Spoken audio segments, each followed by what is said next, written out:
ఉన్న ఊరు కన్న తల్లిదండ్రుల్ని కాదనుకోరు, కట్టుకున్న భార్య పిల్లల్ని కూడా తీసుకువెళ్ళలేరు.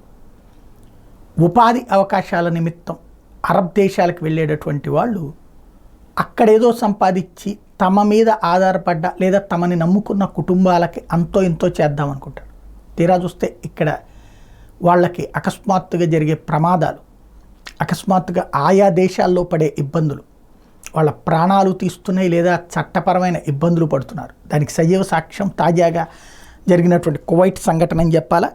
ఎడారి దేశం కువైట్లో భారతీయ కార్మికుల నివాసం ఉండే అపార్ట్మెంట్లో ఘోర అగ్ని ప్రమాదం చోటు చేసుకుంది. ఈ ఘటనలో 49 మంది దుర్మరణం పారయ్యారు. వారిలో 42 మంది మన దేశానికి చెందిన వాళ్ళే. మృతుల్లో కేరళ, తమిళనాడు, ఉత్తరప్రదేశ్కి చెందిన వాళ్ళే ఉన్నారు. చనిపోయిన వారిలో 21 మంది కేరళ వాసులే ఉన్నారని తెలిసింది. మిగిలిన మృతుల్లో పాకిస్తాన్, ఫిలిప్పీన్స్, ఈజిప్ట్, నేపాల్ వాసులు ఉన్నారు. ప్రమాదంలో మరో 50 మందికి పైగా గాయాలపాలయ్యారు. కార్మికులంతా నిద్రలో ఉండగా వంటగదిలో చెలరగిన మంటలు క్షణాల్లో భవనాంతా వ్యాపించాయి. దీంతో ప్రాణ నష్టం ఎక్కువగా జరిగింది. ప్రమాద ఘటన మీద నరేంద్ర మోడీ తీవ్ర దిగ్భ్రాంతి వ్యక్తం చేశారు. బుధవారం సాయంత్రం ఆయన సమీక్ష నిర్వహించారు. మృతుల కుటుంబాలకు 2 లక్షల పరిహారాన్ని ప్రకటించారు.